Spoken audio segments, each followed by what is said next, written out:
Bismillahirrahmanirrahim. Assalamualaikum warahmatullahi wabarakatuh. Alhamdulillahilladzi amarona bittaqwa. Ashhadu an la ilaha illallah wahdahu la syarikalah wa ashhadu anna Muhammadan abduhu wa rasuluhu la nabiyya ba'dah. Allahumma salli wa sallim ala sayyidina Muhammadin wa ala alihi wa ashabihi ajma'in, amma ba'd. Wa qala Allah fi kitabihil karim, a'udzu billahi minasy syaithanir rajim. Bismillahirrahmanirrahim. Ya ayyuhan nabiyyu qul li azwajika wa banatika wa nisa'il mu'minina yudnina 'alaihinna min jalabibihin. Shadaqallahul azim.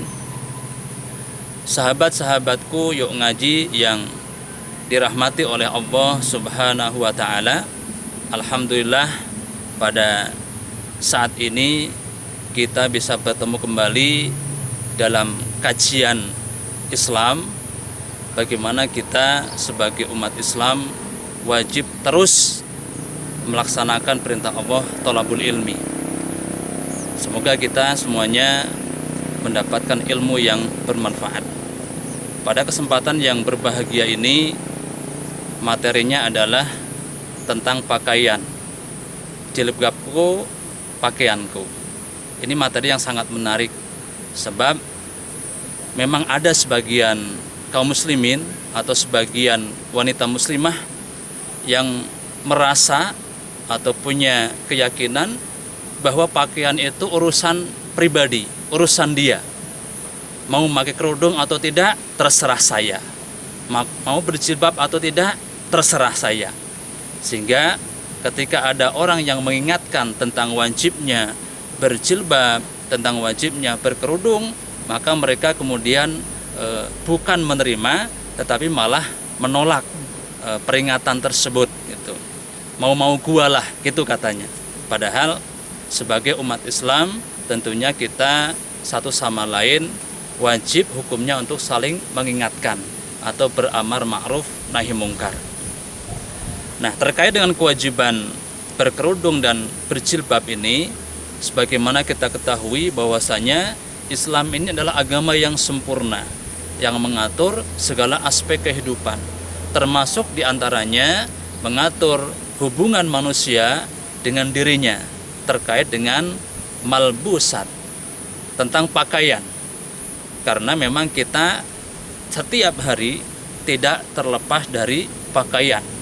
Dan Islam sebagai ajaran yang mulia, ajaran yang sempurna, mengatur bagaimana cara kita berpakaian. Terlebih lagi terkait dengan perpakaian, yaitu para wanita atau muslimah khususnya. Nah, dalam Islam memakai kerudung maupun memakai jilbab itu merupakan bagian dari kewajiban dari hukum syariat yang merupakan perintah Allah Subhanahu wa ta'ala, bukan budaya Arab. Sebab sebagaimana kita ketahui bahwasanya di masyarakat Arab dulu zaman jahiliyah, sebelum Islam datang, mereka itu ketika berpakaian dengan membuka auratnya atau tidak sebagaimana diatur dalam Islam, yang kita kenal dengan sebutan tabarruj. Dan itu merupakan cara berpakaian atau cara berpenampilan yang dilarang oleh Allah Subhanahu wa ta'ala. Dalam Al-Quran surat Al-Ahzab ayat yang ke-33, Allah Subhanahu wa ta'ala berfirman, A'udzu billahi minasyaitonir rajim. Bismillahirrahmanirrahim. Wala tabarrajna tabarrujal jahiliyatil ula. Yang artinya, dan janganlah kamu berhias dan bertingkah laku seperti orang-orang jahiliyah terdahulu. Artinya, tabarruj itu merupakan tradisi wanita-wanita zaman jahiliyah yang kemudian setelah Islam datang, maka cara berpakaian masyarakat atau seluruh umat manusia diatur oleh Islam. Nah, dalam Islam berpakaian diatur, diantaranya bagi para muslimah, maka Allah telah menurunkan aturan bagaimana cara berpakaian yang syar'i. Dalam Al-Quran surat An-Nur ayat yang ke-31, Allah Subhanahu wa taala berfirman, A'udzu billahi minasyaitonir rajim. Bismillahirrahmanirrahim. Wal yadribna bi khumurihinna ala juyubihinna. Yang artinya, dan hendaklah mereka menutupkan kain kerudung ke dadanya.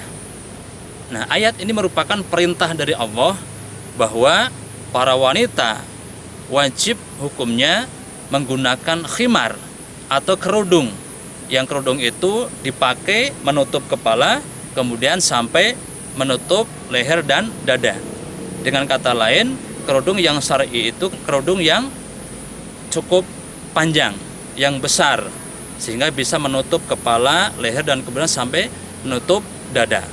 Tidak boleh kemudian kerudung itu diputar-putar di kepala dan sebagainya. Itu tata cara pakai kerudung yang tidak syar'i tentunya.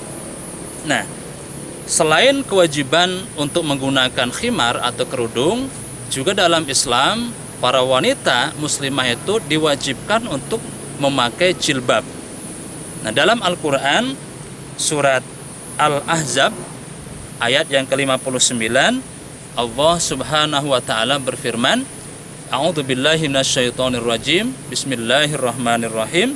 Ya ayyuhan nabi.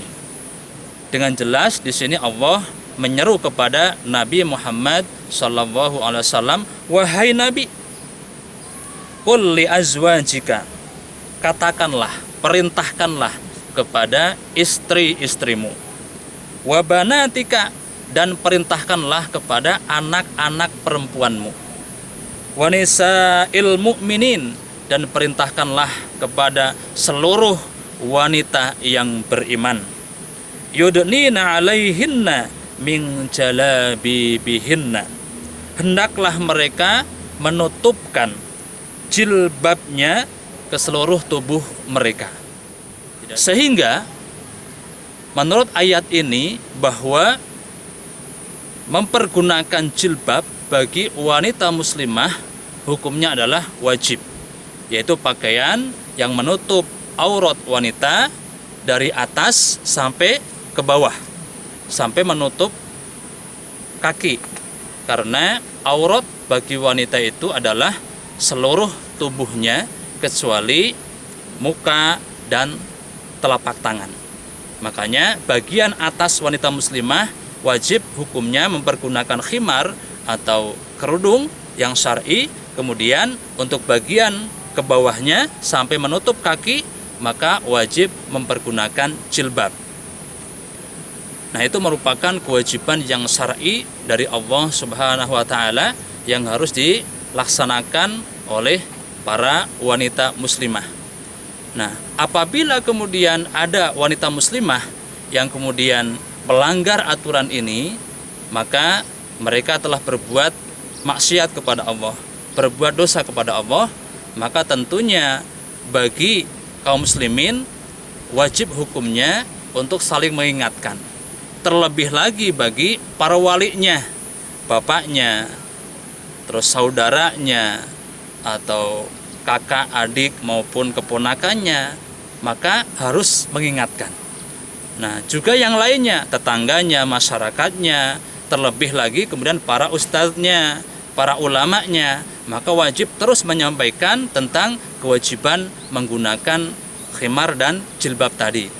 Sebab ketika di suatu masyarakat terjadi perbuatan dosa, yaitu pelanggaran terhadap hukum syara', baik berupa meninggalkan kewajiban atau melaksanakan yang haram, ketika masyarakat yang lain mendiamkan, tidak kemudian mengingatkan atau beramar ma'ruf nahi mungkar, maka ancamannya bukan hanya menimpa kepada dia saja, juga termasuk kepada yang lain. Karena amar ma'ruf nahi mungkar merupakan bagian dari kewajiban dalam Islam yang harus kita laksanakan.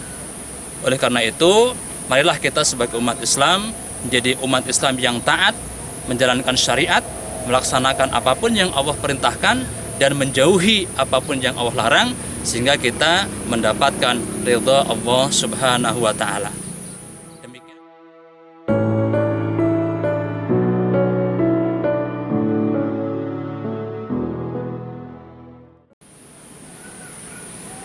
Terima kasih atas pertanyaannya. Nah, memang ada di kalangan para wanita yang kemudian enggan untuk mempergunakan jilbab atau kerudung secara syar'i dengan alasan bisa menghambat kinerja atau kreativitas. Itu alasannya. Padahal kalau kita sebagai umat Islam yang meyakini betul tentang hukum-hukum syariah yang telah Allah tetapkan, maka seharusnya seorang mukmin atau mukminah maka harus yakin 100% bahwa apapun yang Allah perintahkan itu pasti membawa maslahat, pasti membawa kebaikan. Dan apapun yang Allah larang itu pasti membawa mafsadat, pasti membawa kecelakaan atau membawa bahaya lah. Maka ketika kita meyakini bahwa jilbab dan khimar itu perintah Allah dan hukumnya wajib, maka seharusnya kita sami'na wa ata'na. Itu bagi para wanita muslimah itu. Adapun alasan tadi bisa menghambat kreativitas, pekerjaan dan lain sebagainya, ternyata banyak sekali pekerjaan-pekerjaan, aktivitas-aktivitas yang bisa dilaksanakan meskipun tetap menggunakan jilbab dan kerudung. Nah, banyak sekali orang berargumen begini, mencari yang haram saja sulit, apalagi yang halal. Nah, ini orang yang putus asa. Kenapa? Sangat banyak pekerjaan yang halal, sangat banyak. Jadi kita nggak boleh kemudian mencari suatu pekerjaan yang dengan pekerjaan itu kemudian kita melanggar hukum syara. Dengan tidak mempergunakan khimar maupun jilbab tadi dengan alasan pekerjaan, itu tidak boleh. Nah, kita kembali kepada Islam, kita taat kepada aturan Islam, insya Allah kita yakin ketika Allah perintahkan sesuatu itu yang terbaik buat kita, baik di dunia maupun nanti di akhirat.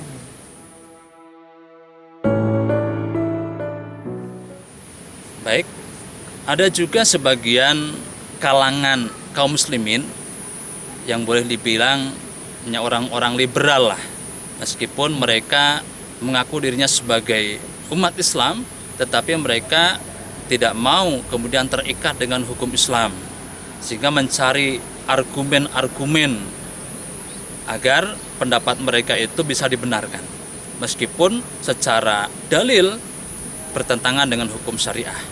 Di antaranya ada sebagian mereka yang berpendapat bahwa kerudung dan jilbab itu tidak wajib dengan berbagai macam argumen. Nah, orang-orang seperti ini seharusnya tidak boleh kita percaya begitu saja omongannya. Karena memang orang-orang kafir itu sampai kapanpun tidak akan pernah ridho terhadap umat Islam. Tidak akan pernah rela kalau umat Islam ini taat, tunduk, patuh kepada aturan syariat Islam. Itu dalam Al-Quran surat Al-Baqarah ayat 120 Allah berfirman, A'udzubillahi minasyaitonirrajim, Bismillahirrahmanirrahim, walang tardha ankal yahudu walan nasara hatta tattabi'a millatahum. Sampai kapanpun orang-orang Yahudi atau ahlul kitab tadi, orang-orang Nasrani itu tidak akan pernah ridho kepadamu sampai kamu itu mengikuti milah mereka, aturan mereka, gaya hidup mereka. Nah, hari ini banyak umat Islam yang pemikirannya itu telah terkontaminasi dengan pemikiran-pemikiran barat atau pemikiran-pemikiran asing di luar Islam.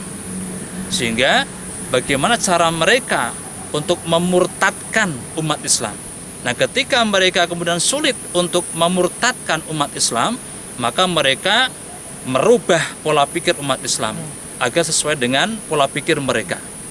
Bagaimana supaya umat Islam ini kemudian memiliki pemahaman yang sekuler, memisahkan agama dari kehidupan sehari-hari, bahkan memisahkan agama dari kehidupan bernegara. Di antaranya tadi, mereka membuat ragu umat Islam terhadap kewajiban jilbab yang sudah jelas nasnya dalam Al-Quran dan dijelaskan dalam banyak hadis gitu tentang kewajiban berkhimar atau berkerudung dan juga berjilbab. Maka sikap wanita muslimah ketika ada orang-orang yang kemudian membuat ragu tentang ajaran Islam, maka jangan diikuti. Kembalilah kepada aturan Islam, teruslah mempelajari Islam ini, dan jadilah wanita muslimah yang terikat dengan hukum syara, termasuk di dalamnya melaksanakan atau memakai khimar tadi dan jilbab sesuai dengan tuntunan syara atau berpakaian dengan pakaian yang syar'i. Insya Allah pasti membawa maslahat dunia dan akhirat. Demikian yang dapat saya sampaikan, mudah-mudahan bermanfaat. Alhamdulillahirabbil alamin, billahi taufiq wal hidayah. Wassalamualaikum warahmatullahi wabarakatuh.